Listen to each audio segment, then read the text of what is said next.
Good afternoon, everyone. We will call the meeting to order of the Marathon County Extension Education Economics Development Committee. Pledge of Allegiance. I pledge allegiance to the flag of the United States of America and to the republic for which it stands, one nation, under God, indivisible, with liberty and justice for all.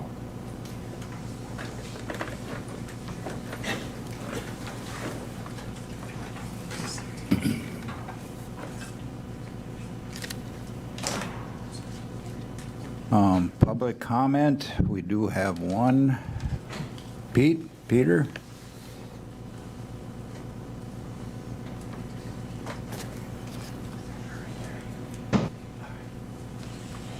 Could you just state your name and municipality?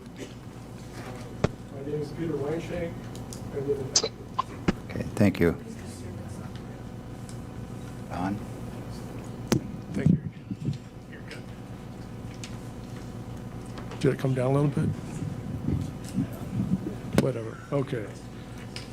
My name is Peter Weinshank. I live in Edgar.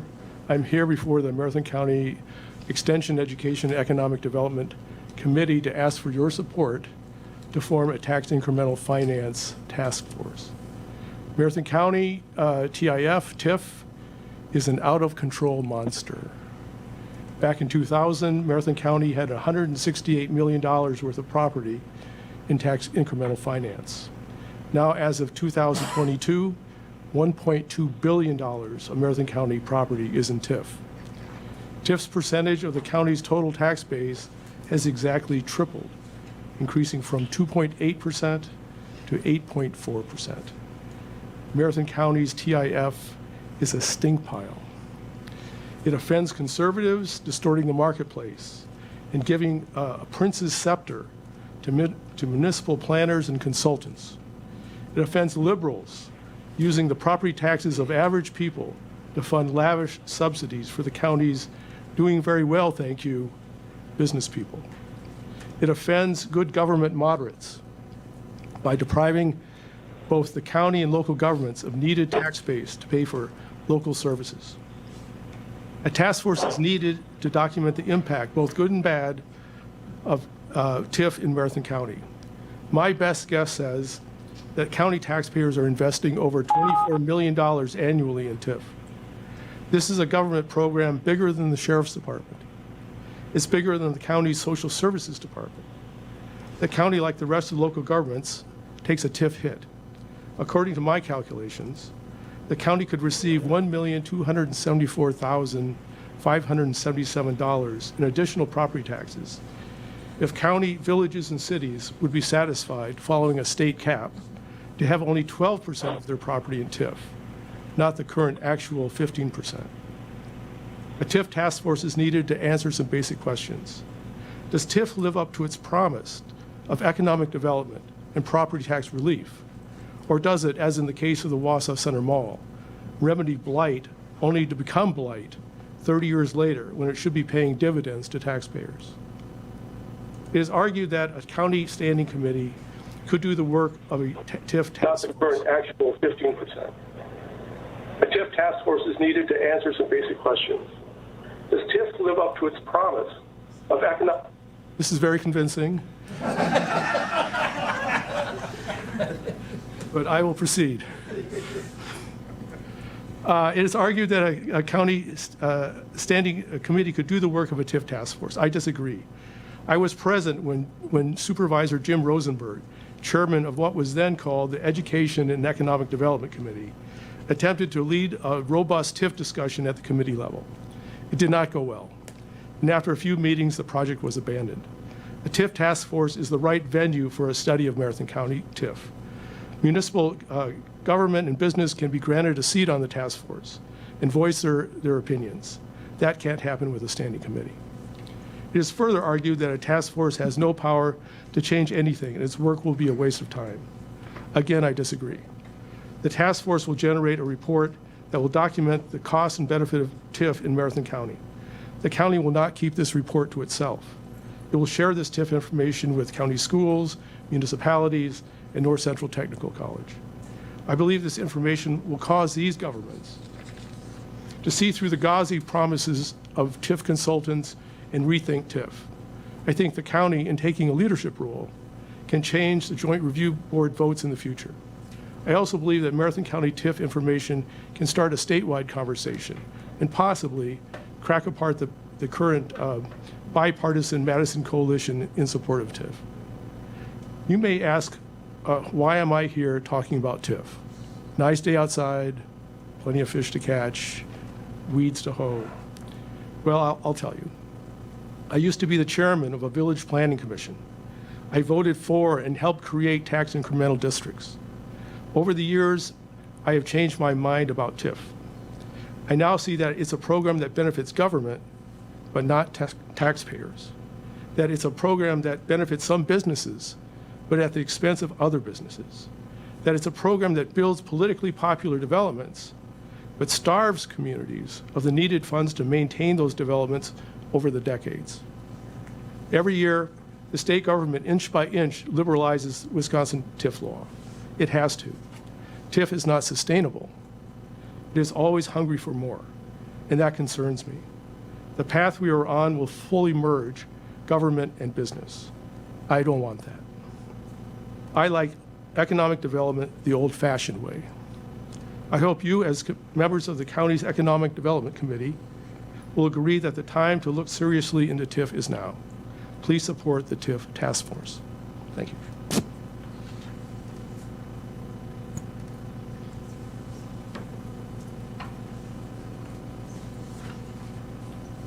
Moving on to number 4, approve the May 4th EEED committee meeting. Motion by Supervisor Rosenberg, second by Supervisor Book. All those in favor say aye. Aye. Opposed? Motion's carried. Number 5, policy issues and potential committee determination. 5A, continued discussion regarding the 2024 annual budget and policy recommendations for the committee. A1, review monetary discretionary program document. Number 2, review the rates and fee documents. And number 3, review the 5-year departmental expense levy document. Now, I think John was supposed to be here, wasn't he? Or no, Kurt? Do you know? He couldn't make it, so the vice chair's here. Ah, okay, we will turn it over to Vice Chair Leahy.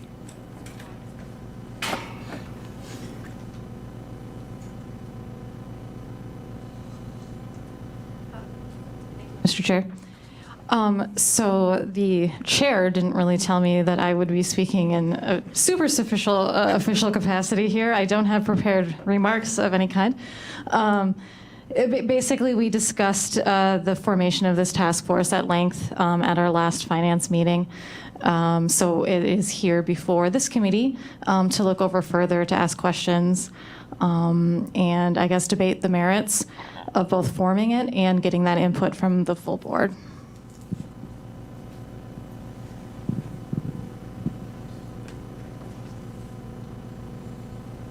Okay, I am not sure of what, do we need to go through everything on here, Lance, or no? Thank you, Mr. Chair. I don't have any prepared remarks either with respect to the budget discussion you referred to. As I understand it, all of the standing committees are continuing to put this continued discussion item relative to the 2024 annual budget on each of the agendas to allow for what the intended purpose was, which was, again, the standing committees to provide a forum for discussion relative to the programs and services that are outlined in the program document that each of you have, as well as the rates and fees, and the 5-year department expense levy document to provide some additional context for your conversations. As HR Finance and Property Committee Chair Robinson and I referenced at your last meeting, your committee is a little bit different than some of the other standing committees that have a great many departments that the standing committee oversees. You have a couple of entities. You have the library, again, that is governed by an independent board. So your opportunity is to provide, if you have it, direction for that board to consider when it develops its budget proposal that it forwards to administration. Similarly with UW Extension, that's a contract-driven expense that Marathon County has. The way for this committee to really impact the work of UW Extension is through the annual work plans and the work plan formation that Jeremy and his team will go through with you on an annual basis to make sure that Extension is really tackling the things that the standing committee and the full board are looking at for it to address. And with respect to UW Stevens Point Wausau, it's again a forum for conversation. Our relationship with the UW Stevens Point Wausau campus is really one of, it's relatively complex, but also simple in some form. We're a landlord with respect to buildings, and we're really invested in the university's success for that reason.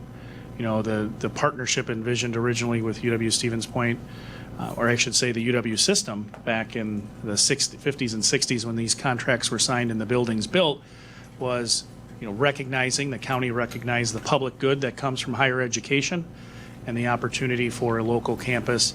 The UW colleges, UW system colleges, and the Board of Regents understood the value that it can confer in that partnership through the staffing. So we provide the buildings, the forum for the education. The UW colleges, historically through the Board of Regents, provide the staffing, and now that's done by the UW Stevens Point Wausau campus. So to the extent you want to ask questions of any of the programs that are listed within those documents, staff are here to try to help you, aid you in your conversation. If you don't have conversation, it's a short conversation. I know you had that discussion at your last meeting on a couple of key areas, but again, the direction from the board and the request I have as the administrators, to the greatest extent you can provide direction through this committee up through the board and then to me for purposes of budget formulation, it's certainly appreciated. Thank you, Administrator Leonard. I trust every member of the committee went through the packet. And do you have any questions from the committee? Okay. I have several questions. Okay. Supervisor Baker. Okay, so I was wondering if we could get a short summary of the 2023 budget amounts for each department that program under our jurisdiction. I know that was done for some of the other standing committees, and I don't believe that we had received that. So that's a request for a future meeting. Also, I believe the Historical Society is under our committee. And so I'd like to have a review of the services provided and the justification for continued funding, similar to what was done at public safety for the nonprofits under their jurisdiction. Then for UW Extension, I'm requesting a short presentation, maybe 15 minutes, providing a summary of program areas, including for each program area, benefits and services provided, number of Marathon County residents served, the Marathon County budget costs in the state, and the state or other funding. And then fourth, if we can get some information on the projected 2024 library budget ahead of time before the budget presentation, and then if it's within the state statutes, if we get an update of the current library budget status. So those are the questions that I had. Thank you. Thank you, Supervisor Baker. Mr. Leonard?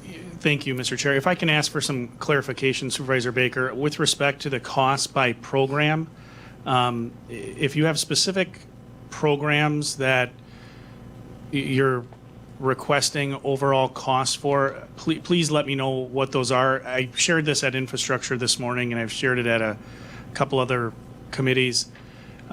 One of the challenges we have with respect to budgeting is that As all of you recall from your review of the line item budget that was sent to all of the committee members, all of the board members, excuse me, last year, our budgeting process is a line item budget process. So our budget is not organized in a similar fashion relative to costs, well, revenues, expenses, as the program document that is in your packet, the mandatory discretionary program document. So illustration from this morning, there was a conversation at the Infrastructure Committee about one of the programs that our highway department operates is tree removal. We're responsible for tree removal on county roadways. But we don't budget specifically for a tree removal program. We have an org within our budget for county highway maintenance. And we have material costs, we have personnel costs at a higher level. Now the highway department is in a pretty good position to get some of that program-based information, program-based cost information based on reporting they have to do for the state of Wisconsin. But we're less well suited to do that in other departments and even in the highway department with respect to our county roadways. For a program-based budget, and if you're looking for a better, more succinct explanation than I'm going to provide, I would encourage everyone to pull out your trusty Wisconsin Counties Association Supervisor Handbook, and I believe it's on about page 135.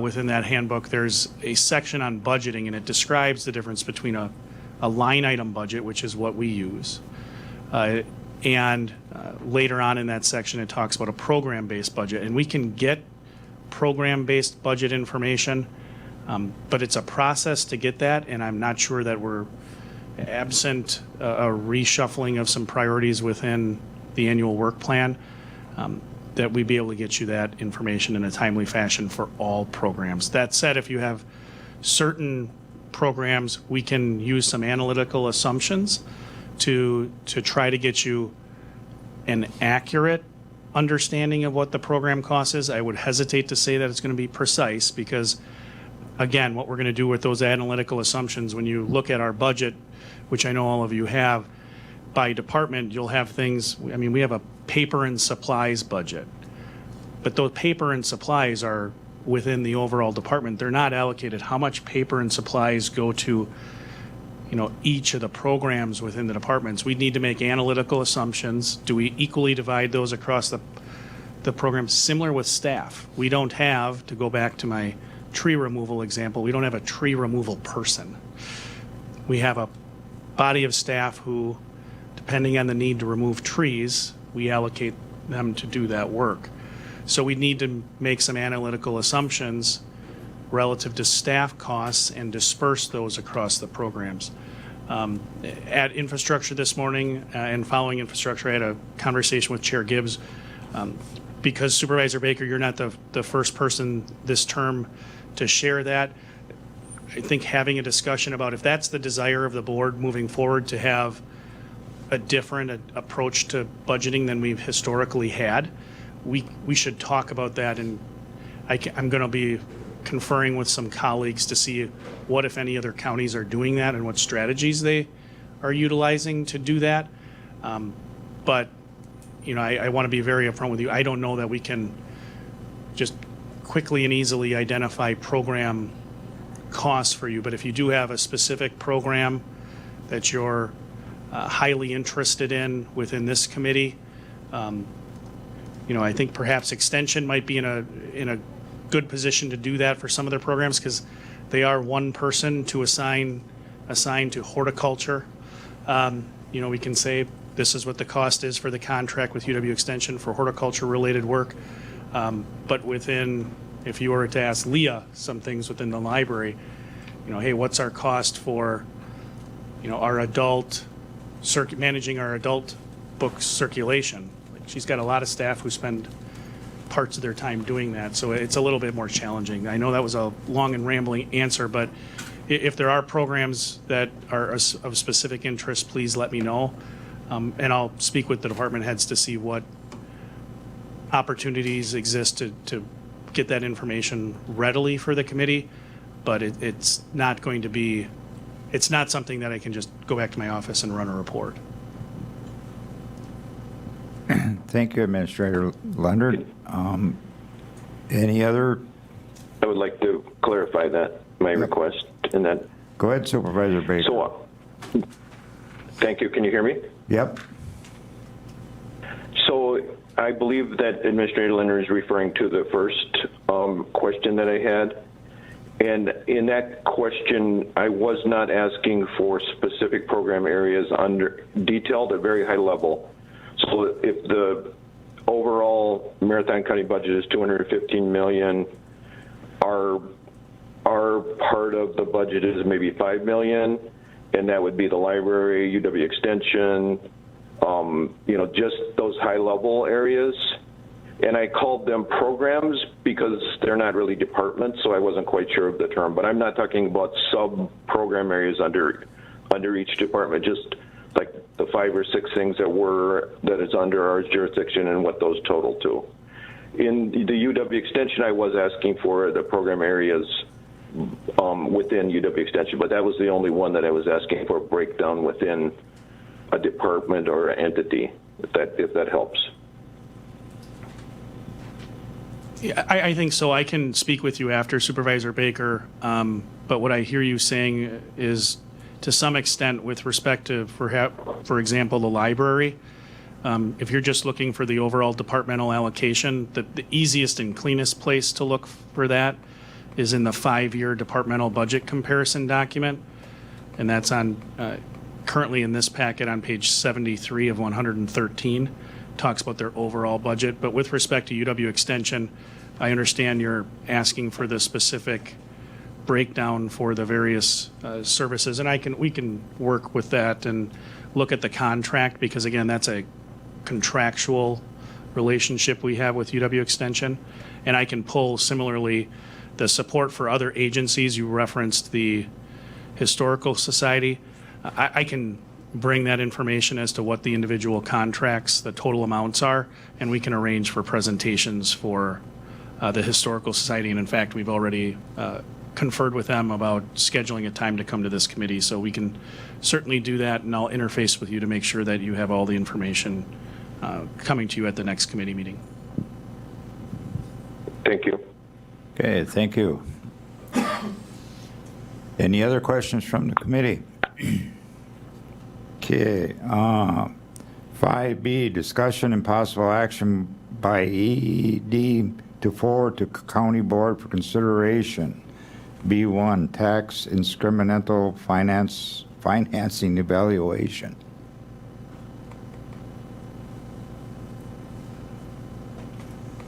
Is that part of the 3 mandatory ones, or is? Sorry, are you referencing 5B1, the Yep, discussion? B1, yep. Just a little bit of background. So at the HR Finance and Property Committee meeting, as referenced by our public comment today, very eloquently stated twice for a portion of it, there was discussion about a task force to study the impact of tax incremental financing within Marathon County, and there's a task force charter that was prepared by HR Finance and approved at the last HR Finance meeting. And I'm trying to find if that is in the 78, start of 78. page 78 of the packet. If you can, Kelly, can you scroll to that? Thank you. And if you have questions, I know the Vice Chair of the HR Finance and Property Committee is here to answer any of those questions, and you have a couple other members of the committee as well. But the kind of the underlying idea behind that is, as referenced in the public comment, just really learning more about the utilization of tax increment financing. This was something that was identified on the work plan for HR Finance and Property, and staff have prepared the draft task force charter, which was reviewed again by HR Finance and modified slightly before being moved forward to this committee. I also understand it's going to be taken to the executive committee before being taken to the full county board.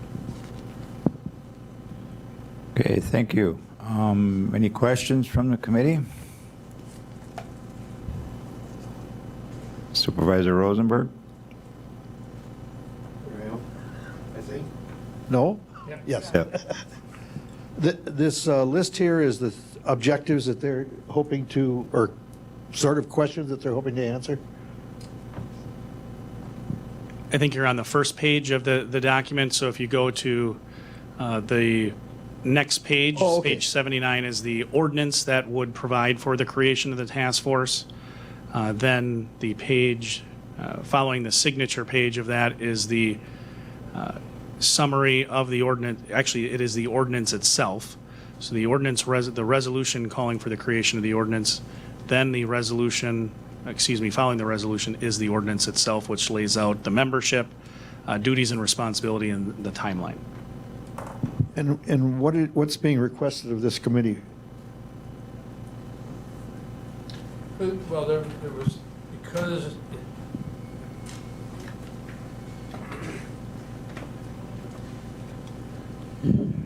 because it centers around, our TIF legislation centers around economic development, and that is one of the charters of the Extension Education Economic Development Committee. It was thought that this committee may want to weigh in either in support or opinions or changes to the recommendations of the charter. Can I make a motion to support this, this ordinance? Yes, you can. Then I'm making it. Okay. We have a motion to support the tax financing elevation. Do we have a second? Second by Supervisor Book.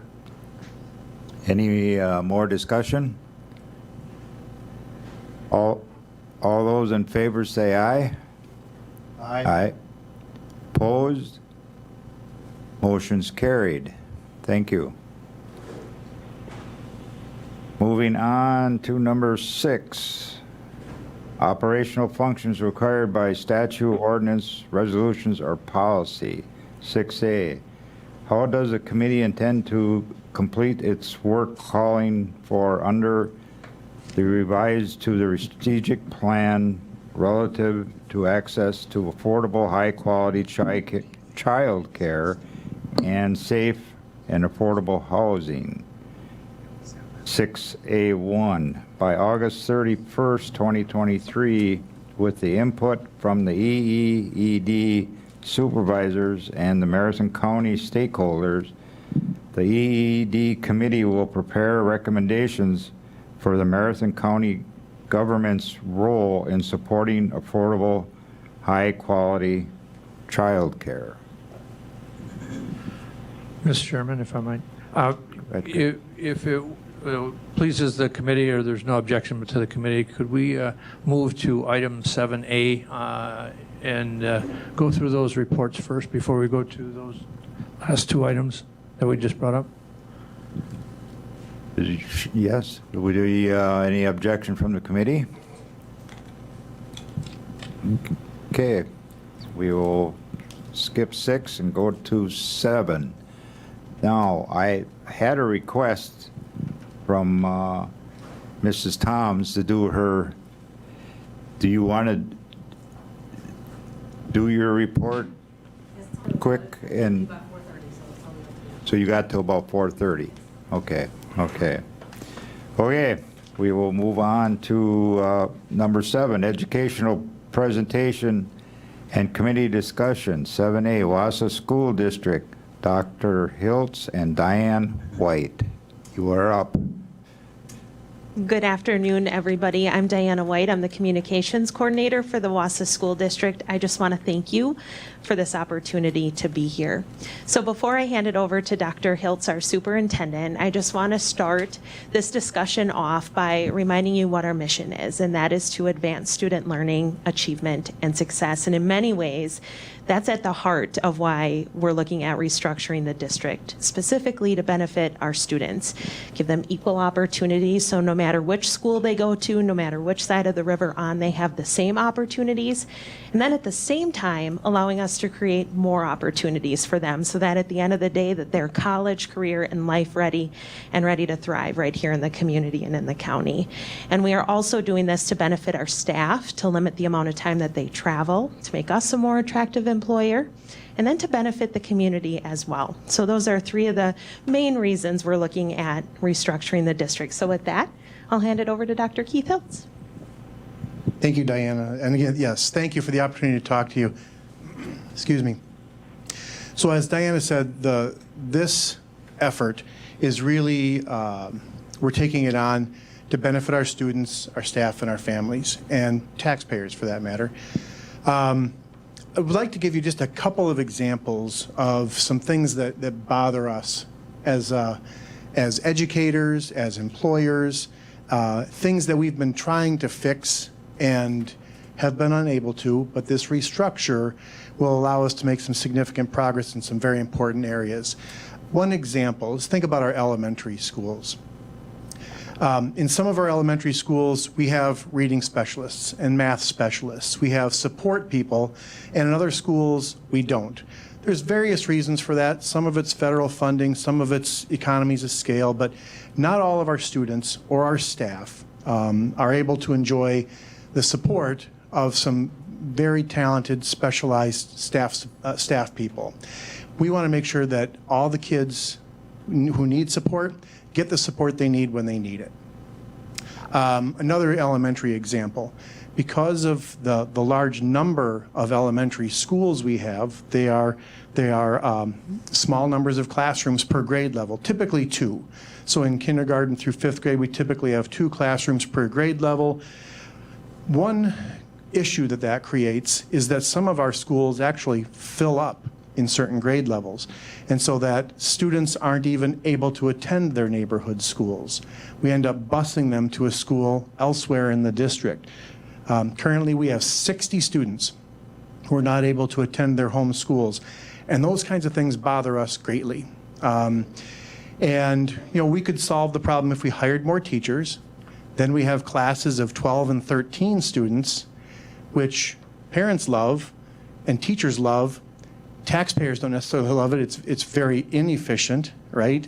And so we really struggle with those kinds of inefficiencies and unequal opportunities for kids and staff. At the high school level, you've read about some of our differences curricularly. The students at Wausau East and Wausau West have very different program opportunities.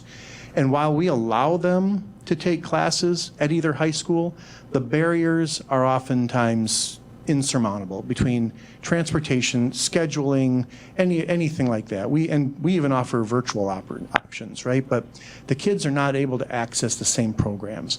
Co-curricularly, you've read some of the shortfalls in some of our athletic programs.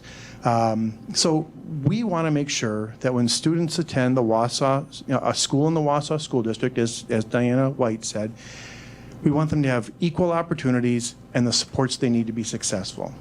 And that's just our students.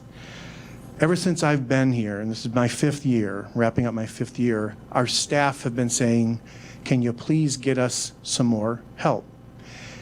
Our teachers are really talented, but if I'm a teacher, let's say an elementary teacher, and I've got 25 students, and they have different reading needs and math needs and behavior needs, and I'm trying to plan all of these different supports for them, and down to very granular literacy skills. It's a huge challenge.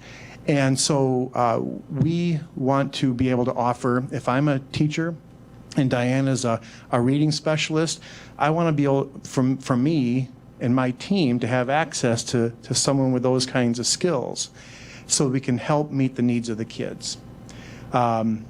Additionally, many of our specialty staff, our encore staff, our reading folks, math, are spread between 2 and 3 and even 4 different schools. You can imagine going from school to school, you really don't get a chance to connect with a teacher team. You're kind of a teacher for hire, right? You go from one student, into another school and another student. You really can't establish a home base and make connections with the kids. We really want to, ideally, we'd like to have all of our specialist teachers have a single school. We don't know if we can do that exactly, but we can certainly reduce it, reduce those numbers down. Another staff concern at the high school level, in a larger high school, those economies of scale really make it possible to offer more classes. It also makes it easier on our staff who can kind of divide and conquer the courses. So if we're all a content area team, and for those of you who can't see us, I'm pointing to these lovely folks in the front row, if they're a team of teachers and they have to teach 10 classes, they could each pick 1 or 2.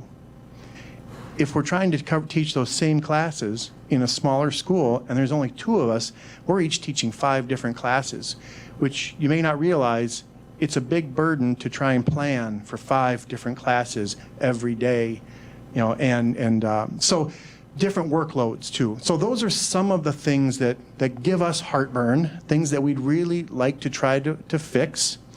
And again, we've been trying to do this, kind of nibbling around the edges. But if we can, and frankly, the board has already voted to do this, so we are planning to move forward, and we are really now in the mode of how do we do this best? How do we make sure that in the fall of 2025, when we merge our elementaries and merge our high schools and recreate our junior high, that it is done in the best way possible? Maybe I'll pause there and see if people have questions. Do we have any questions from the committee? Supervisor Rosenberg? Yeah, I'm sympathetic with what you're saying about the schools, and it's not economically efficient, and it's a problem that's well over a decade old. I understand all that. My issue is, didn't you pass a referendum that led people to believe something different? And that bothers me. And I know it's hard to go over those. I was in the Everest School Board for 9 years. We worked hard to close the Schofield School. But grandma went there, mom went there, daughter's going there. It's hard. They don't want it gone. And in the smaller communities, it's really hard. But what can you say to people who thought they were keeping their elementaries in their local area and now they're gone? Sure, yeah, thanks for bringing that up. So during the pandemic, we tried to have both conversations, a referendum and a restructure. And frankly, it just became a jumbled mess.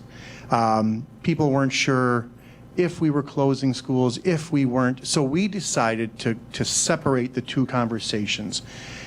In board meetings, we talked very plainly about, we're going to do this referendum, we're going to remove the work at the elementary schools to see which schools may continue to exist if we go through this restructure conversation, and then have the restructure. We chose in our referendum conversations to talk about the referendum.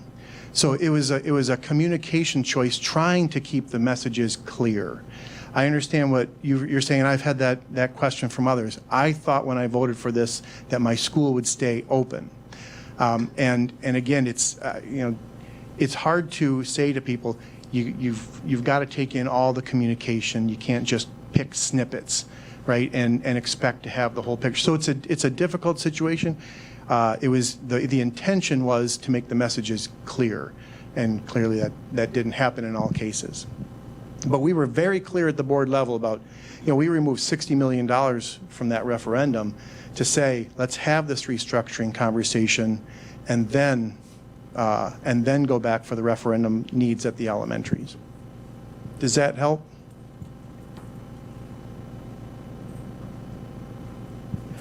It does a little, but it leaves I would hate to be on the Wausau School Board and try to pass another referendum. Yeah, thank you. Yeah. Is there any other questions? Okay. Thank you very much for coming and giving us a presentation. It's been a while that we haven't heard from the Wausau School District. Sure, we'd be happy to come back. Anytime, All right. anytime. Okay, Thank thank you. you. Thank Yep. you.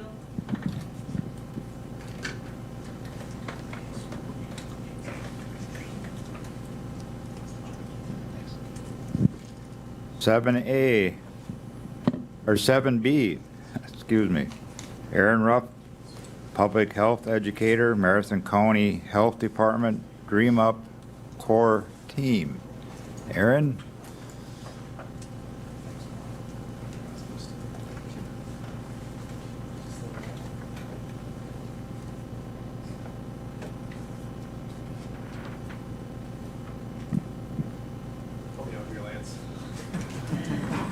Other duties as assigned. Thanks all. It's on. I'll be brief here. I'll introduce myself. Aaron Ruff with the Marathon County Health Department. I'm here again representing our Marathon County Dream Up core team. So just to bring everybody up to speed, about a year ago, the county received a grant from the Department of Children and Families to focus on childcare. So for the past year, we've had a great core team of folks, many who are in the room, talk about childcare and the issues around it. We gave a presentation to this committee back, I think, in January and March regarding how Marathon County is going to use the $75,000. Just a quick recap. So a little bit of that money, about $7,500, is allocated to me and my time to facilitate the group. The rest has been transferred to Child Caring Inc., our local resource and referral agency. That all happened. You all saw it during the March County Board meeting, that budget transfer. So that's in progress. Really, the goal of that money is to give out $5,000 to 12 child care centers to help offset some of the costs they may have. That's in process. Kelly can give a quick update on that. But really what we're here to do today is, we've been following the updates to the County Board Strategic Plan. As Chair Gibbs had said before, and Chair Seefeld, when we look at the outcome measure related to this committee, we just want to offer our support and resources and guidance. So when we get to that agenda item coming up, just know that we have a group of folks here in Marathon County, our Dream Up core team, who has examined childcare. We can walk through what we've learned. We have incredible resources here in the room today that are willing to be a part of any and all future conversations related to that outcome measure. I don't have it in front of me, 10 point, whatever it is. So I do want to give a quick plug for the Marathon County Life Report while I have the mic as well. Today it was unveiled. I do have copies that I'll pass around. Why this is relevant to childcare is that one of the 4 calls to action in the 2023 Life Report is childcare. So I encourage you to check out the snapshot report here and visit marathoncountypulse.org to actually view the childcare section and to read more about some of our local data and issues related to childcare. I do want to invite Kelly up here from Child Caring just to kind of give a quick overview of sort of where we're at with childcare. And again, we are here as a resource for this committee, and we're happy to be involved in future conversations for the outcome measure. Thanks, Aaron. Good afternoon, everyone. Again, I'm Kelly Borchard, the Executive Director of Child Caring, and have been involved as a team member of the Dream Up core team since the inception. And just wanting to update you that we did receive our funding from Marathon County, thankfully, and appreciate that support in order to pass 12 grants on to 12 group child care programs within Marathon County who serve infants on up. So we're specifically targeting group centers who serve infants. They will be able to apply for that funding. I think we're planning to send an email out on June 19th and follow up with all those child care programs, give them about 4 weeks or so to submit an application, very simple application, asking them what they'd like to spend their money on so that we're able to follow up with them, collect receipts, ask how many children are you caring for, what did you use the funding for. Targeted areas might be toys and equipment, inside or outside types of toys, professional development, any other type of educational activities that they might find beneficial, as well as Child Caring is receiving some additional funding to offer trainings more in a group type of situation for things like abusive head trauma or CPR, things that are required for childcare providers to work within a licensed or certified childcare program. So that wraps up the Dream Up grant. Any questions about that piece? Do we have any questions from the committee?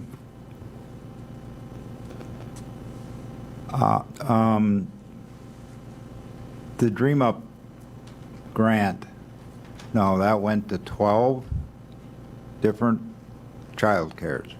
It will be going to 12 separate childcare programs, yes. Okay, thank you. Yes. Yeah. Yes. Any other questions? And I will be calling on yous because this is a subject that, you know, as you know, in our strategic plan for the EED, we trying to have a good presentation by August for the board, I guess. So I will be in contact with Aaron and maybe just get together and sit down and talk a little bit more about it. So I'd be interested. Sounds and any good. other member of the committee. So, Sounds good. Yeah, let us, I don't have the mic. Yeah. Let us know how we can support you in that. I think, again, Yeah. we have members of our core team, some of them here, we're happy to be involved in any of those conversations, so just keep us in mind. yep, I definitely will. Thank you. Definitely will. I would So- also just like to leave along with your life reports, so Child Caring as the Child Care Resource and Referral Agency, so that you have a good understanding of the services that we provide here in Marathon County. I'll leave you a copy of our annual report, which I think does touch upon some of the things that you've outlined in the strategic planning pieces. So appreciate that. Thank you. And we'll stay throughout the meeting. So. Okay, thank you. Thank you very much. Okay, moving on to, I'm just going to stay with number 7. C, McDepco report, monthly report. Let's see here. All right. Go ahead. Thank you. I'm looking at my, Thank you. So for those that don't know, McDevco is an economic development partner to Marathon County. We support small businesses in Marathon County through educational resources to help further enhance or start their business. We also manage business incubator space and offer gap financing and or microfinancing, which I'll touch on a little bit, for small businesses to help them start or expand within our community. So gap financing, we continue to work with businesses throughout Marathon County to support gap financing efforts. Gap financing means a business looks to start or expand and there might be an equity shortfall in their project, and that's where we can come in as a gap partner to make that deal whole in partnership with a lead bank. So the idea is that some projects that might take longer if they have to raise more capital or give up more of their company to stakeholders, they can start that project earlier, maintain that majority interest, and get their project launched. We also do offer microfinancing in certain areas within Marathon County, and that just means these are smaller loans at a lower interest rate where we're not working with a lead bank. So we're just trying to make financing more accessible because we know starting a business today looks very different than it did a couple years ago. COVID-19 grants, we administered the Marathon County Microbusiness Grant. As of mid-May, we awarded 42 businesses totaling $210,000, and we have our final batch of awardees in processing at this time. So that number should increase by my next meeting, I hope. 2023 programming, we've done a lot to really pivot and think about what do businesses, like I said, starting and owning a business now looks very different than it did years ago, even when I started my business. So thinking about how we offer resources and tools that are more relevant. So I'll just touch on some of the programs that we've offered or are going to offer. We did a strategic planning workshop. Very important for folks that have businesses because a lot's changed. If you had a traditional business plan, your strategy probably coming out of the last couple of years is going to look very different than the business plan you wrote. So offering strategic planning to help them make that necessary pivot. We have a QuickBooks workshop coming up, and I'm very excited to report that's full. So we do have a wait list started. That's going to be one-on-one with a CPA, small classroom format. You should have QuickBooks if you're attending and you're actually navigating the program. We'll also pivot into a marketing workshop, and then we'll finish the year with celebrating Women's Small Business Month with a luncheon and workshop. The details of that are to be determined. And we'll launch into our Gear Certificate of Entrepreneurial Excellence program. So that is a 12-week course designed to take business owners looking to start, or maybe they just started their LLC and they're like, now what? It takes them through a 10,000-foot overview of everything from commercial real estate to building projections and pro formas to insurance, a little bit of everything they need to consider or think about if they're going to successfully launch their business. So that will finish out in December. And I should note that in July, we do have a law clinic. This will be our second year with UW-Madison law students. They come to McDevco under the supervision of their attorney. He provides a 1-hour presentation on a topic near and dear to him or any recommendations that we have. And then the students break off into 30-minute consults with business owners in Marathon County. So folks can sign up and then have these one-on-one sessions. They are confidential. And the supervising attorney sits in and provides real-time feedback with the students so that business owners can have access to some free legal advice. We work with them throughout the year too, as folks come to us and look for legal guidance to just make sure that they have a resource if they're not ready to hire legal in their business. So then also we facilitate partnerships with our municipalities. As a lot of you probably know, there's 59 municipalities in Marathon County, and McDevco hosts quarterly municipality meetings. We just had one a couple weeks back at McDevco, and we'll be scheduling one for July for quarter 3. And then our EEC, so the Entrepreneurial and Education Center is the EEC. It is the business incubator. It has manufacturing and office space. We're 87% full as of today. We are full in manufacturing, and we're continually working to, as you can see up here, we held a gap financing information session for our tenants. How do we continue this ecosystem of, all right, you're incubating your business. What is next if you're looking to outgrow the walls, so we can facilitate a new business coming in and help finance you heading out into the community. With our site selection partnerships with the municipalities and our financing resources, it's a really nice partnership to make sure that we're creating a healthy flow within the space. That's all I have. Okay. Thank you, Kim. Any questions for Kim? Very good presentation. Seems like you're keeping busy. A little bit, yeah. Okay. Okay. 7D, Library Monthly Report. Leah? Thank you, Chair Seefeld.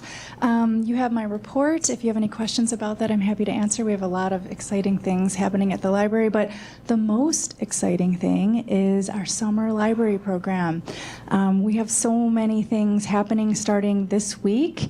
I have flyers to pass around for those of you that are here. This is just June's events. If you want July and August, that'll be coming out in a couple of weeks.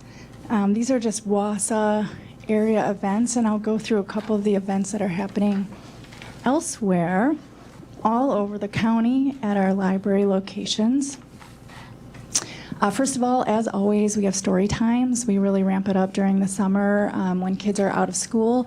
In Wausau, every Tuesday and Thursday at 10 a.m. We have story times. In Athens, that story time is every Monday at 10:30. In Edgar, Tuesdays at 11 a.m. Marathon City, Thursdays at 10:30. Rothschild, Tuesdays at 10:30. Stratford, Wednesdays at 10:30. So pretty much, if you want to attend a story time with your children, there is something every day of the week for you.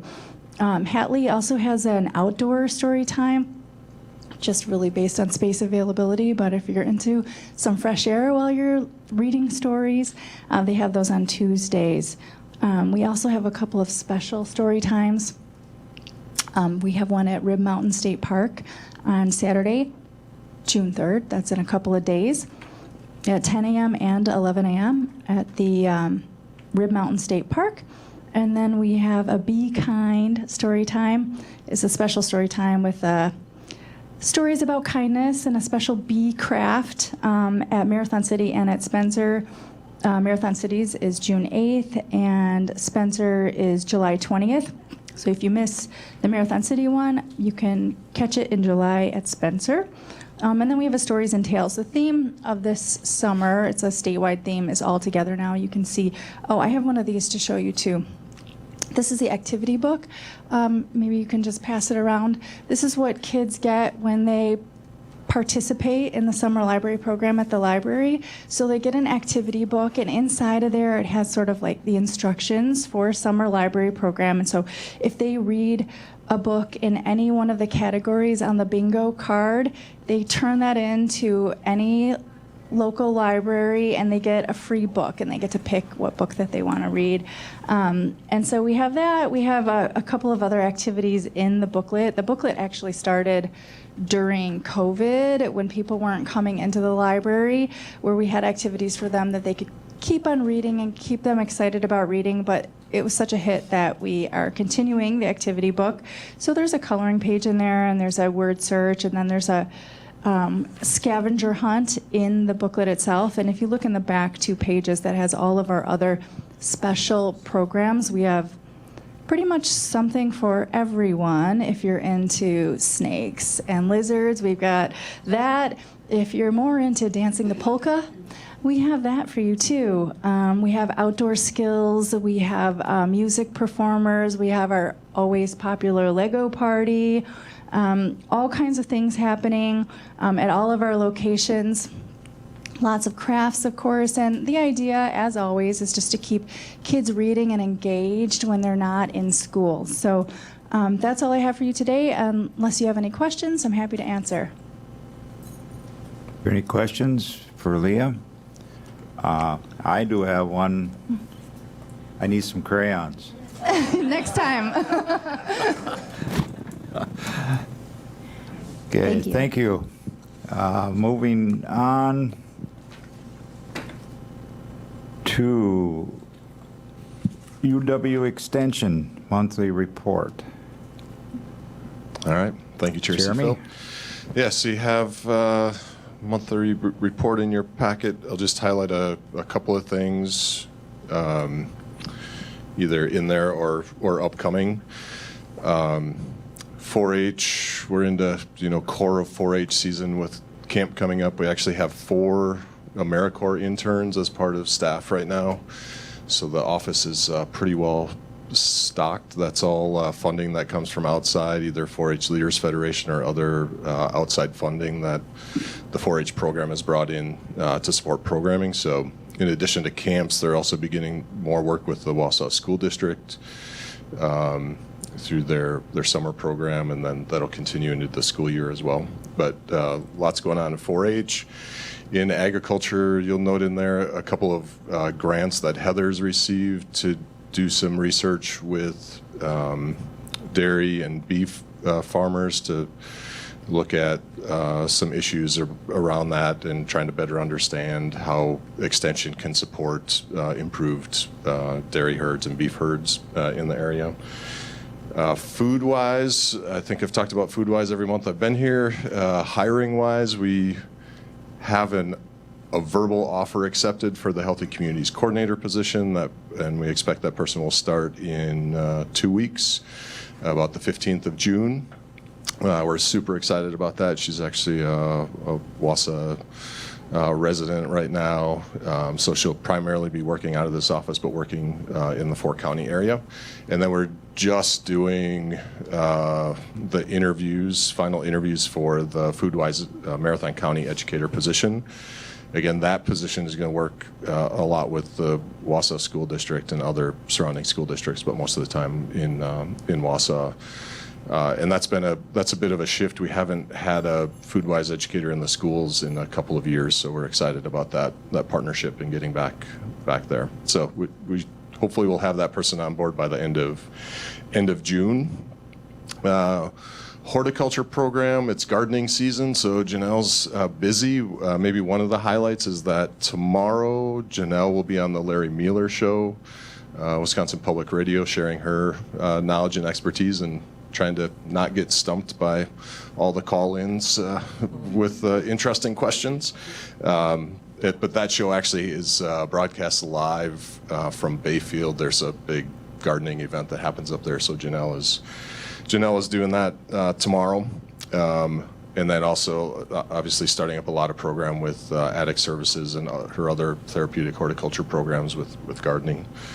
And then finally, natural resources, just to mention a lot of connections there with the Marathon County groundwater plan and the support for the water sampling that's going to be happening. Chris is part of that team that's working on all that. So lots of good stuff going on. We have a full house, people-wise and program-wise.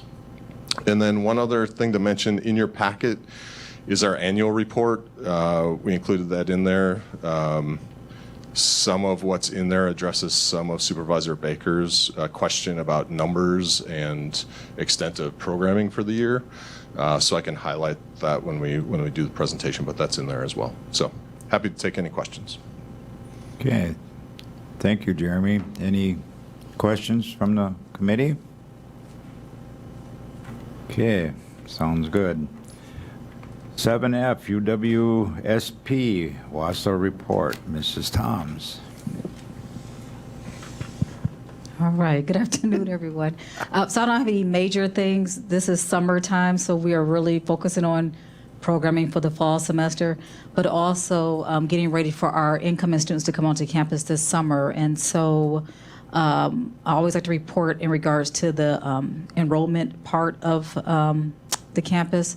So we continue to be up in applications and admits. So we have about 8% more students admitted to campus than this time last year. So our biggest task right now is actually calling students saying, hey, you've been admitted to the university. You know, we need you to register for one of these orientations. So that's one of the major things. We're actually calling students to get them to make sure they come to orientation. And we have an orientation in June, July, and August. So one orientation each month. And then at that orientation, they set a meeting to do registration. So we get them register for classes. So once we have students register for classes, we can definitely count those students, but then they have to show up the first 10 days of class as well. So so that's really the major things we're working on. And also we have our College for Kids that will be June the 19th through the 23rd. And so I just got an email about that. So we have quite a few kids coming to campus, and we're excited about that. Any questions? Any questions? Sounds like we're heading in the right direction in enrollment, which sounds good. So, okay. Thank you. Now we'll move back to 6A1 for child care. We'll discuss that one now.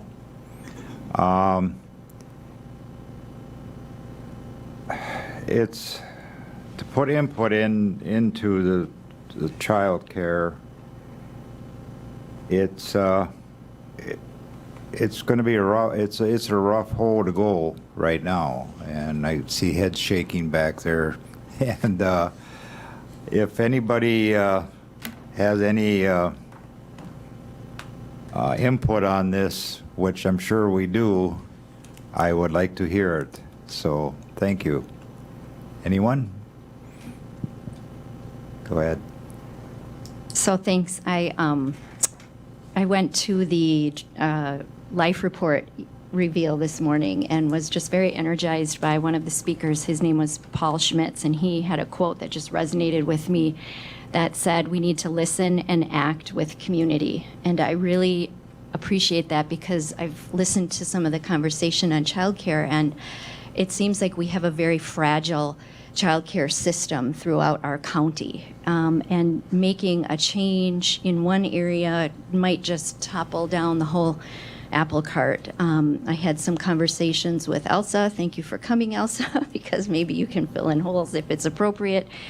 But one of the life report calls to action is on childcare, and it says right here, childcare needs additional long-term public and private investment so children can have high-quality care and education, parents remain in the workforce, and those who work in childcare can earn enough to support their own families. I see childcare as infrastructure. I see it as critical for keeping people, especially women. If you look at the Alice report, our women are not in the workforce because of childcare, which impacts their future retirement. When you look at they're not putting into Social Security, I mean, I could go on and on with that. It keeps other workers stable in communities. It feeds our K-12 system, actually our pre-K-12 system. I mean, this is foundational to our area, and so I think that public input is important. I think, and maybe Mr. Administrator, you might disagree with me a little bit, and other people here too, we have a pile of ARPA money. I think we should be earmarking some of that ARPA money before it gets clawed back. I would support, if it's appropriate to what the committee, because again, we listen and act with community. I would hate to topple over some apple cart, but I would love to hear what the task force or your Dream Up group has recommendations for. What do you envision the county's role being? Okay, thank you. Administrator Leonard, do you have any comments? Well, I think as Aaron said, staff are here, and I am staff. We're here to help you as you try to have a conversation around what is, as Supervisor Lemmer referenced, what is the county's role? I mean, this is certainly a challenging situation, and I shared with the full board, and I try to do this as frequently as I get information that I think will be valuable to you. I do send it out, and I recently sent out a report from the Wisconsin Policy Forum talking about a number of things. It talks about the current state of childcare, kind of as was referenced in the LIFE report, talking about really the business model is broken, and talking about those economics for the family, the economics for the worker, the childcare worker, the challenges they're having, and then really the need for discussion regarding comprehensive approaches to addressing those challenges. The only other thing I'll tell you, just to make sure that there's a shared understanding of discussions happening at other committees, because I have the great privilege of attending all of your standing committee meetings. The HR Finance and Property Committee has already directed staff to start to look at what's the county government's role as an employer. How can we address the challenges that our employees are facing relative to child care? And we've made taken a couple of initial steps. I know other large employers, I know Keith is still here, school district members are back here. They're doing similar things with respect to identifying what partnerships, what opportunities exist. And we've done that on the county side as well. And one of the things that those first couple steps based on the HR Finance and Property Committee's direction, we've identified a space within our renovation project at the Lakeview Drive campus that, lo and behold, a number of decades ago was utilized as a child care center on site for staff at North Central Healthcare. I don't know enough. It predates me in this role for sure, but we're doing some investigation relative to what, if any, renovation would need to take place to bring that up to the current code provisions that exist, because that's one thing that the Dream Up group that Marathon County was the lead applicant on. I've learned more about the intricacies of child care regulation, and those things lead into building code regulation. So looking at that space as an opportunity for a child care center to address some of the on-site needs we would have as a large employer on that campus. So that's one of the things that we're doing. Another opportunity that, should you, through your budget process, ask county staff to continue to do, is a role that Aaron referenced already, and that is the role of county government as a convener.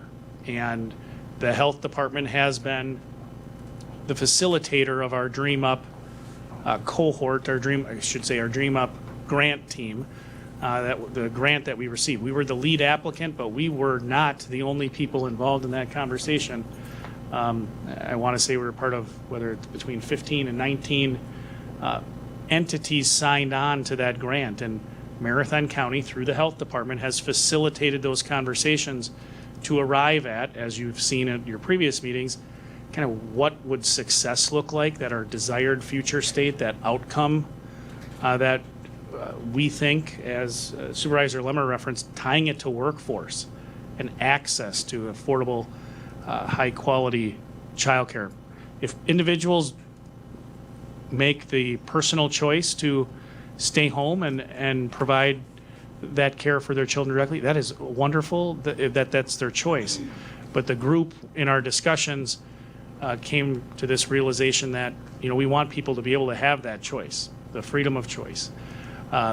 And the current economics of childcare are such that that's not always the case. So the role as convener, I think that's an opportunity. If you want us to talk about what that has looked like, we can do that.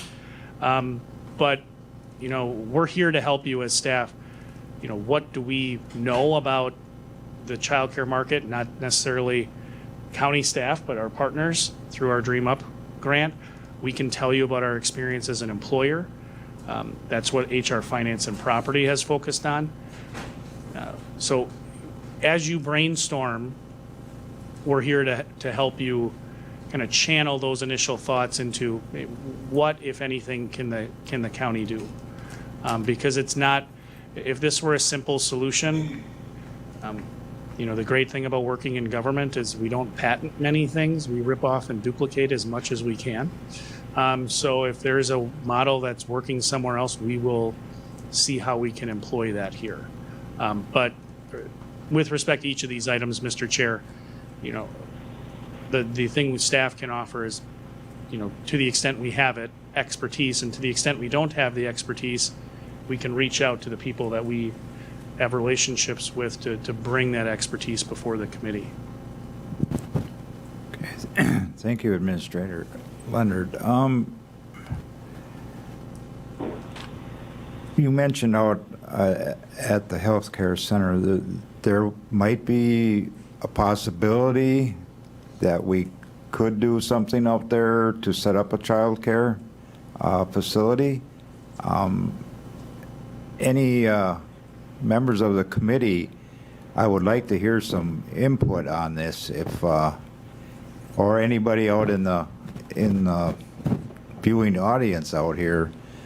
But I think that would be a great idea if we can do that. I would like to see if we can pursue that further. Sure, and I can provide a little bit more detail on where we are on that evaluation. We did a walkthrough with a current child care provider that is very familiar with the regulations relative to construction and building codes. And we're having them work directly with the architect that we've retained through the board's approval of our conceptual plan for some of the renovations down there, just to see what that might look like. But I'll be very upfront with you. I mean, some of the challenges, and Kelly can probably speak to this most directly, but the labor market for child care is such that, I think one of the concerns that we'd have is we'd want to make sure that we, if we were to partner with someone to have them operate that within a county-owned building, apart from all the things we have to do with any lease arrangement, we deal with those, but also trying to ensure to the best extent we can that we're not negatively impacting the overall child care market, because this is not only it's certainly a challenge for us as an employer. We lose people very frequently when they can't return to work after their family has a new addition. But we also recognize that it is a market problem. It's broader than just us as an employer. It's all employers are struggling with it, and we don't want to, if we can avoid it, have a negative impact on the overall market. Stealing from, if a new child care center opens in a neighboring community and pays more, frequently what they're doing is they're drawing the child care provider, the educators, from an already existing facility, which then can be on the brink of closure. And we want to make sure that the partnership, if we were able to do that, wouldn't create, if we can avoid it, those sort of negative outcomes. But that's kind of where we are right now. I can report back, and if we've gotten any word from the team on whether or not significant renovations were needed to that space. Because again, I mean, I don't have great details on its use as a childcare center. It predates me, but that was at that North Central Healthcare campus. And I can share that I've had conversations with the North Central Healthcare Executive Director. They have the same struggles, just like the county has and many other large employers, around retention relative to childcare. So I think there's an opportunity for us to have that as an on-site resource, not only for county staff, but North Central Healthcare staff. But again, how do we balance that with, if we bring in a third-party provider to deliver the service in a county-owned space, how is that impacting the larger market? Well, thank you. Supervisor Rosenberg. Lance, is there anything significant happening at the state level? This isn't our problem, everybody's problem, but, I mean, it sounds like, and I hate to say it, it sounds like it all needs money. And the next item too, the affordable housing, they both need funding somehow, because there isn't enough money to go around and to make it work anymore. So something has to change. Right. Great question. Thank you. Again, so at the state level currently, we're of course advocating for dollars to support childcare within the state's budget, the Department of Children and Families specifically. And it sounds like hopefully within the next couple of weeks, the Joint Finance Committee will be addressing the DCF budget, which includes it's an ask to continue supporting the childcare providers through the Child Care Counts program, which was stabilization dollars coming to the childcare providers for the last couple of years. So centers have been receiving, I mean, it depends on the size of the center and other factors, but some centers have received hundreds of thousands of dollars over the last couple of years to support their operations. So we're advocating for that to happen at the state level, about $340 million. It doesn't sound very promising, I have to be honest with you. There's some split among legislators. Some are supportive of that. Others are saying it's a handout and they would not want to continue, doing that. So I think that as advocates, that's what we've been hoping for. There's another pot of money that's a new ask again, supporting the Partner Up program, which is a program that would help support business people to apply for a grant to help subsidize the cost of a child care slot for their employee.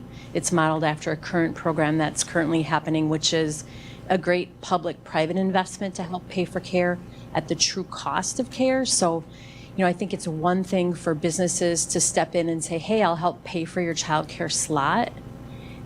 But it's another thing to be able to increase the wages at the child care program, because what we know is that the cost of care currently that families are paying is not covering the cost of what it costs to truly run that center and pay their workers a livable wage. So along with those couple of initiatives, the state funds Wisconsin Shares, which helps low-income families pay for care. So there's that subsidy available to child care providers. There's a child care food program at the federal level. Those are really the public supports that child care providers see today. Is that helpful? Yes, it is. Does that answer your question, Tom? It's when you're dealing with the state, and you said federal too. What can we do as a committee or maybe even the county board to ask for more funding or anything going forward? I mean, what can we do as a committee? It's tough. I'll tell you, it's tough to try to figure out how to get the child care situation done. It's like I said, I would love to see more and more child care and some of it being subsidized either through the state or even through a possibility maybe federal government. But I don't know, what can we do? That's the thing to help support this. Oh, maybe that's another Seefeld, I have a comment. Go ahead, Mr. Baker. So we're all aware that childcare is in critical shortage and that it's a major problem. I would like us to not only look at the government subsidizing it, but rather look at what regulations that the government is putting on childcare that's causing more restriction. We need to do the Dream Up, and we need to encourage the existing childcare providers regulated and licensed, but I also think that we should look at what we can do to encourage in-home childcare, unregulated childcare. Essentially, childcare, I think many of us believe that childcare is the primary responsibility of the family, not of the state. I know that view is not shared by all, but I think by a vast majority of Marathon County residents would say that childcare is the primary responsibility of parents. Right now, if I understand correctly, our childcare regulations don't allow an in-home childcare provider to care for more than 3 children under the age of 7. So if we have 2 families that have 2 children each, and they have someone they trust greatly that would care for their children, both families, that would not be allowed without the state getting involved. They couldn't put 2 kids from each family, 4 children in one home.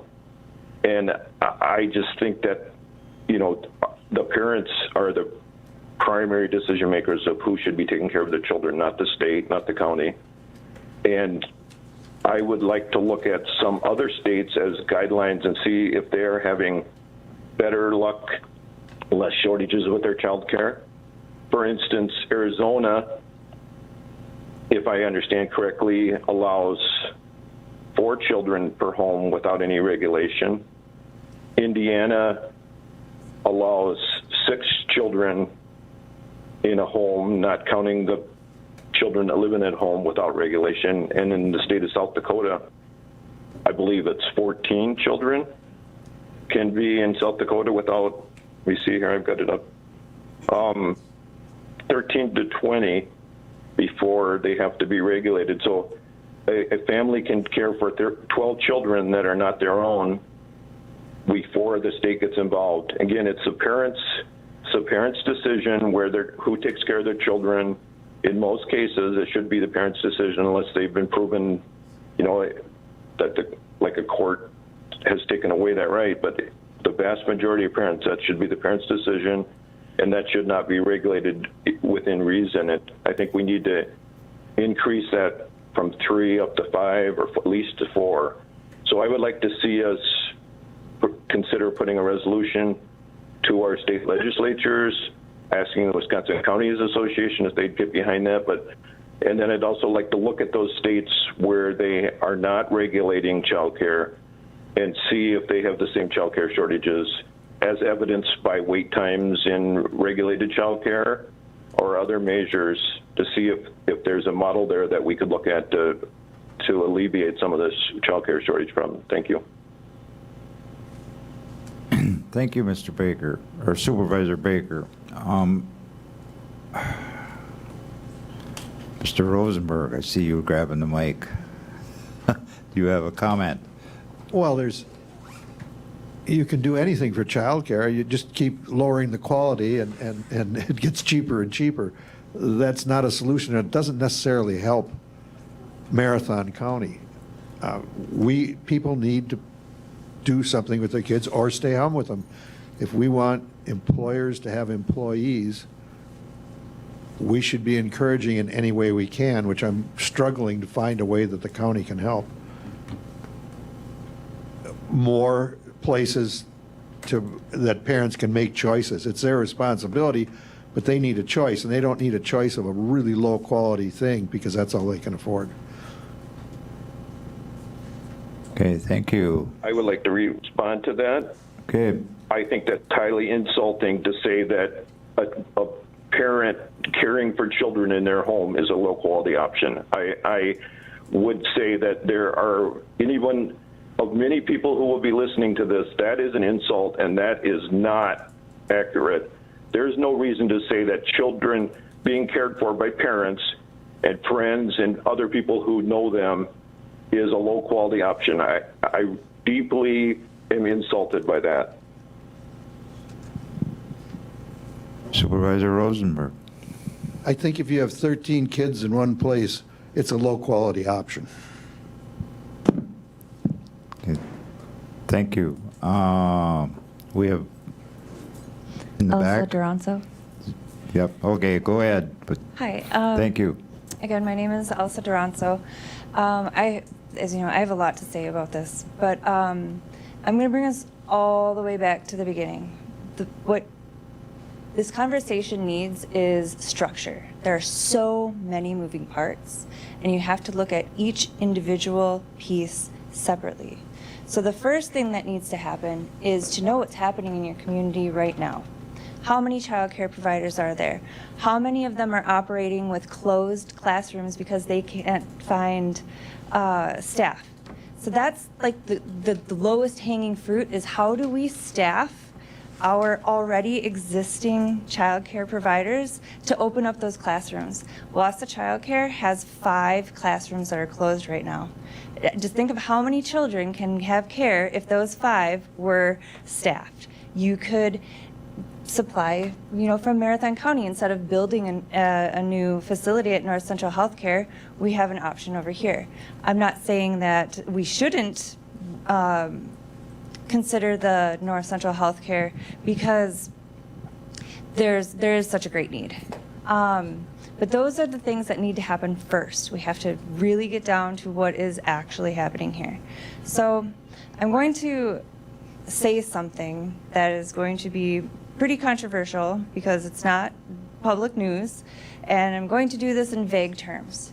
There is an organization who is planning expansion in 4 different areas right now. If we have 4 new child care facilities that open up within the next 3 years, where are they getting their employees from? Where? Wassa Child Care, Storybook Kids, somewhere over in, in the outer lying things. So the justification for it is, oh, that's business. Yeah, it is business, but at what cost? Lance had said earlier about we need to be providing and thinking about the different options for our parents. Well, that is one organization that is expanding. That is not giving our families options. That's giving them one organization. So we go back to, well, is there another viable organization to do this? I don't know. That's something that we have to explore. What else is happening out there? Well, I can tell you that I have talked with a lot of providers throughout many of the counties here in central and north central Wisconsin, and there are providers who are coming together who are developing their own child care provider association, and they're going to band together to count up all the slots that they could potentially outsource to local employers. So instead of giving those options of expansion to the one organization, now you have all of the child care providers in one place where employers can go to one organization to make a deal and potentially have these slots that are available without contract for more than a year. Something that is difficult when you're thinking about public-private partnerships is an employer has to, if they're going to give it to one of their employees, they have to give it to all of them. So let's think about GreenHec. That's a huge amount, and then every year is going to be different. So how are they? That's putting the burden on GreenHec to be like, all of this, calculations every year, and then having to come back to the table and making another deal again that next year, instead of potentially providing it for existing employers or employees, just as a recruitment. 1 year for recruitment, we have this spot that's available for you here, and then Greenhead can purchase that one slot instead of like the tiered funding model that's being floated around right now. So there are other funding models and there are other options out there. What we all have to do is to remain in the know. And then share that information with each other, because it's all going to affect everyone. Yeah. Okay, thank you for your comments. Aaron? Thanks, I hope this. The mics just don't like me for some reason. Maybe it's a sign.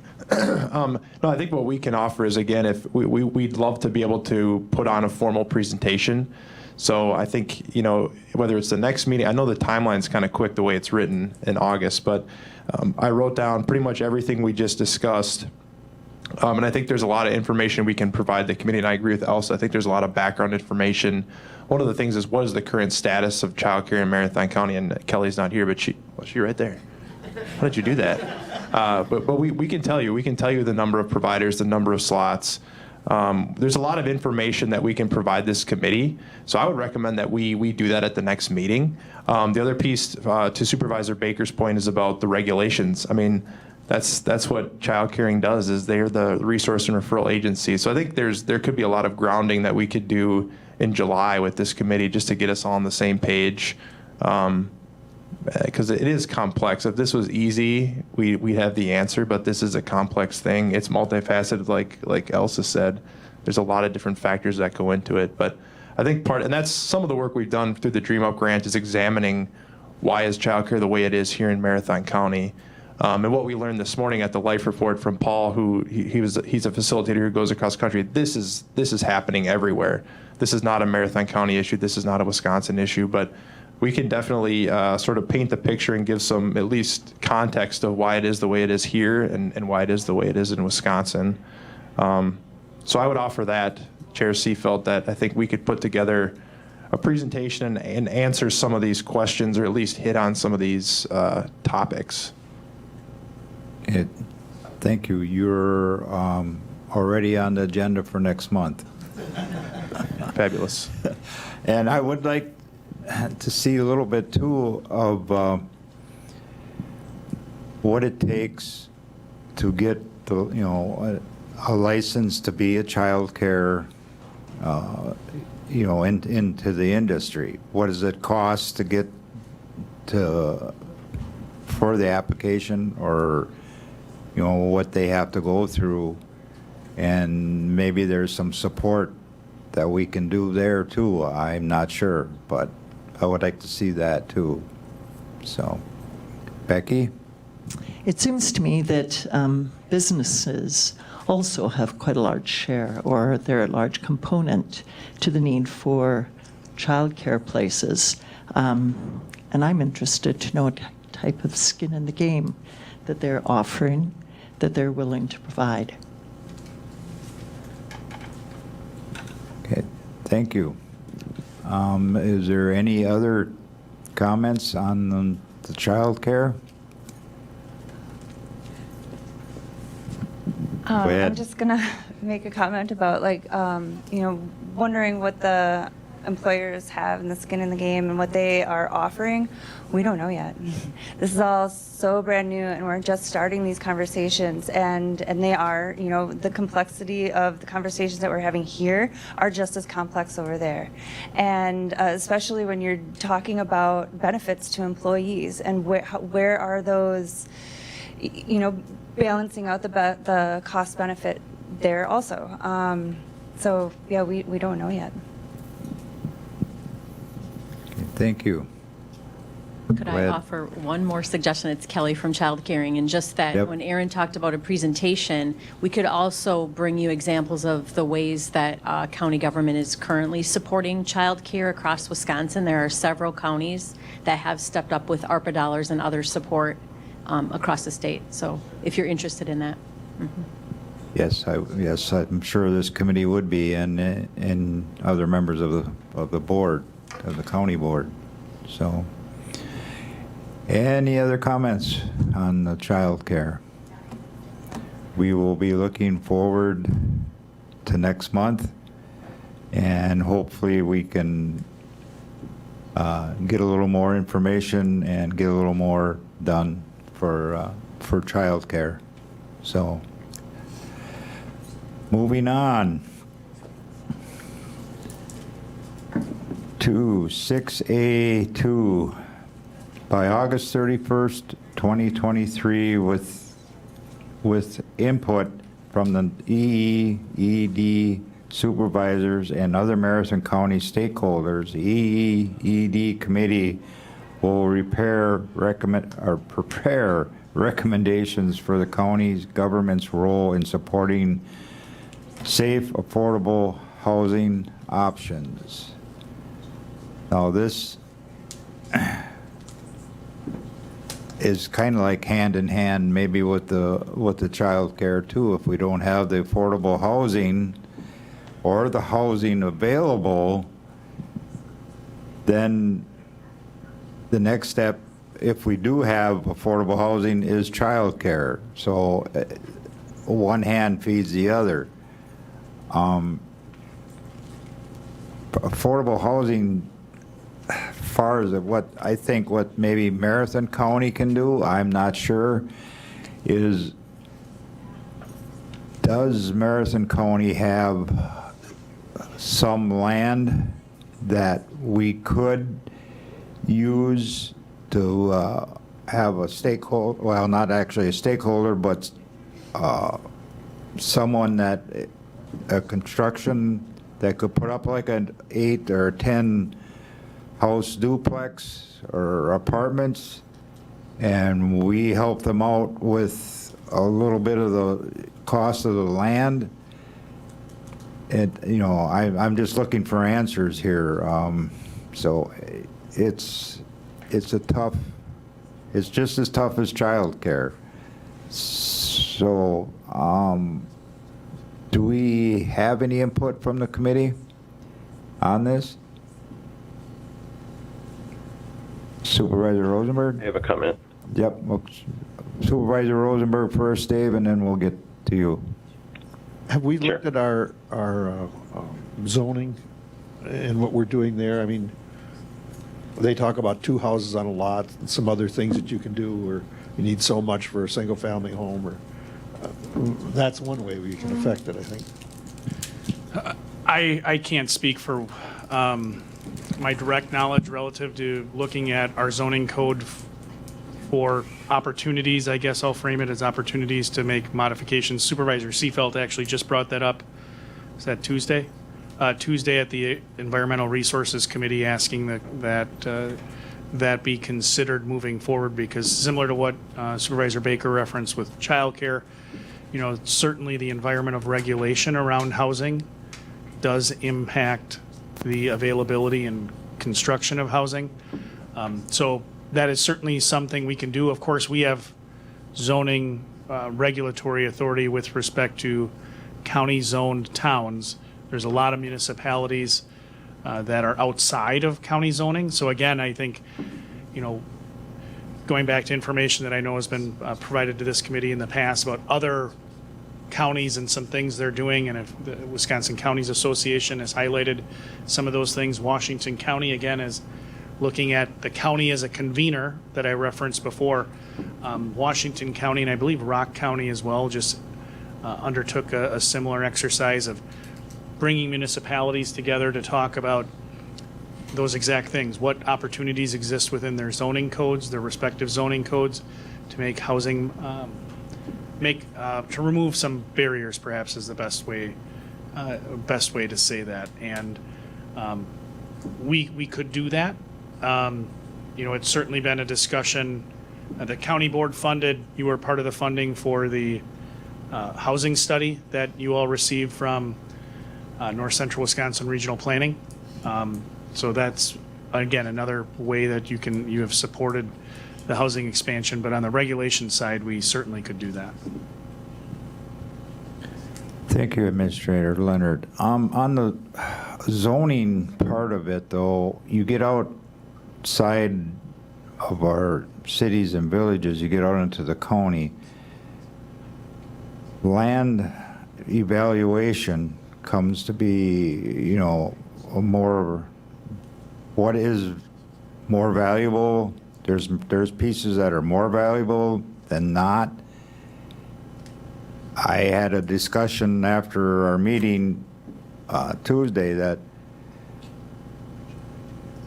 do we really want to get into looking at the zoning, because we could be opening a pretty good can of worms here. You know, I thought about it too, and after talking about it, I am going to try to get more information, talking with CPZ to come back and give a report for that.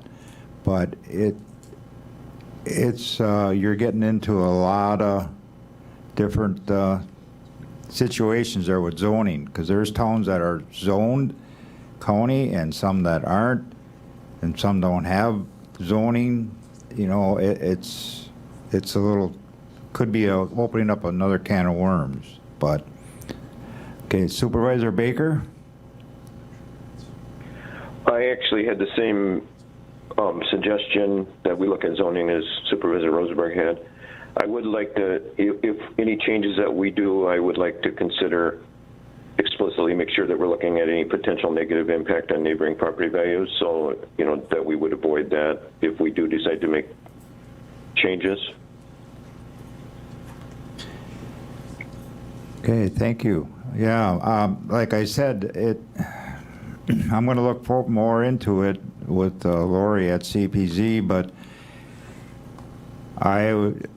talking to another member of the board here, it was not a subject to really start digging into unless you know, you know, all your zoning codes and valuations of land. But I'll see what I come up with on a report for the next for the July meeting. Any other discussion on housing? Jeremy. Thank you. Did it come on? Here we go. Just to note that Extension statewide is doing work in housing as well, and Bayfield County just hired their first housing educator as part of community development. So there's opportunity to tap into some resources there. So moving forward, if you know there's curiosity about certain aspects or presentations, you know, similar with childcare, if there's a way for Extension to provide information, research that's happening right now, existing programs, you know, I'm happy to reach out and see what we can find. I would appreciate if you could do that for me, so, or for this committee, I should say. Okay. Supervisor Leonard, or Administrator Leonard, do you have any comments for us? I can, similar to what Jeremy referenced, if you do have, you know, desire for additional information, I referenced Washington County before, and I don't have up the specific Wisconsin Counties Association magazine that really dove into some of the housing related initiatives going on in counties around the state of Wisconsin. But there is information within the Counties Association website, the National Association of Counties website. I know I've shared information with this committee relative to housing before. So if you have you know, a specific piece of information that you are looking for from staff, in addition to Extension, county staff can do that. I'd also encourage, and I referenced this before, I mean, you, the county board, paid for a very nice housing report from North Central Wisconsin Regional Planning that talked about some of the challenges. It also made some suggestions about potential things that could happen. And you referenced, Supervisor Chair Seefeld, about, you know, the county has, whether or not the county has land available. I know HR Finance and Property is really making a push to take existing tax delinquent properties, really address those to get them back on the market. I mean, if we have vacant homes that could be renovated through the private market, through getting those back on the tax rolls, certainly that's something that HR Finance has been pushing. Likewise, if the county has land, you approved the West Side Master Plan. And in fact, Chair Gibbs and I just met with University of Wisconsin Stevens Point Chancellor, as well as Dr. Toms, the director of the local Wausau campus, about taking some of the property that you, through the master plan, said we want that redeveloped into housing. There's a parking lot to the north side of the campus that's not necessary for continued campus usage. So we can make that a priority to get those, see if we can get that property redeveloped. The one challenge I'll tell you, and it's certainly not something that's insurmountable, but we don't have economic development staff on hand in Marathon County. I certainly have a network of people to reach out to, other administrators, to see how they go about redeveloping vacant properties with a specific purpose in mind, releasing a request for proposal, for example, for that property to be modified for housing. But those are things we can look at. I think, your strategic plan as amended, calls for you to have a number of things, come up with a plan by August, which is greatly approaching the end of August. But my only suggestion would be to use that as an opportunity to provide a roadmap. I don't think it's reasonable for you to have all the answers for either childcare or housing by the end of August. If you did, you'd more than earn your respective salaries as county board members. But if you do identify, and I've been taking notes like Aaron referenced, a couple of areas, regulation really comes up for both. You referenced zoning as it relates to an examination of our zoning code, potentially convening with other local municipalities to have a continued discussion. We already have a great venue, quite honestly. The McDevco municipality meetings, we could work with Kim if you provide that direction to have those, convene those meetings and talk about housing. What could the county do to support municipalities in their work to expand housing? There's a lot of good things happening, quite honestly, about housing, around housing within the county. There are a lot of municipalities that are making it a priority. But what could the county do? We can look into that. I've been taking some notes. My sense is use your strategic plan amendment and the call to action that you have to come up with a roadmap, not, if you think you're going to churn out a 40-page report, best of luck to you. Staff are here to help, but I think a roadmap along the lines of the big picture areas that you've hit, whether it was Supervisor Baker's comments or any of the other supervisors here about, these are the areas we think we should look at. Thank you, Administrator Leonard. I know this committee's got to come up with some answers. It basically will be a more, of a progress report of what we have been working on and try to get some answers. But Lance, do you know Washington County, what their zonings are over there? Or does anybody?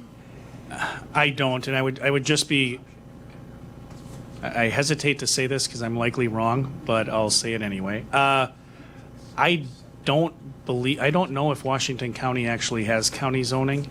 I wonder if they have. That's what I heard, that they don't have. Yeah. But I know they did. Zoning. I do know they convened a meeting of municipalities to talk about what barriers exist. They also brought, as I understand it, a number of developers together, builders, to talk about what barriers builders have with respect to building housing, and then developed a program whereby they're decreasing the kind of cost to do business for builders by giving them low-cost access to land, with the understanding the builder then is going to construct housing and market it for workforce housing between $260,000 and $350,000. Maybe it's $300,000, but I believe it starts at $250,000 or $260,000, and it is primarily aimed at workforce housing with funding for a forgivable loan for the buyers of those properties based on their community involvement. So if the individual is engaged in local civic work, they actually can work off their loan repayment obligation through civic engagement, which I thought was an interesting, way to approach that. But I'll find the article through the Counties Association magazine and forward it to the full board on housing. I know there were a number of pieces relative to what they're calling their next generation housing initiative. So I'll forward that to the full board. Okay, thank you. I know if you take, in some townships or maybe different counties, you take an older house and instead of starting from new, pretty much strip it and remodel it, there's different permits or zoning on that. I'm not sure. It's different than coming from building from scratch and then remodeling a different house. So, but anyways, any other comments? Okay. Moving on. Number 8, next meeting time, date, time, announcements, and future agenda items. Future agenda items, I did contact with His Historical Society. They will be making a presentation. All we have to do is provide them with they want to make electronic presentations, so if we could get that set up for them. And I did get the request from Supervisor Baker. We are moving on with that. So thank you for the input. Any other ideas from the committee for future agenda items? Okay. 8A, committee members are asked to bring future discussion. Next meeting, Tuesday, July 6, 2023 at 3 p.m. Number 9, I'll take a motion to adjourn. Motion by Supervisor Book, second by Supervisor Rosenberg. All those in favor say aye. Aye. Opposed? We are adjourned. Thank you, everyone.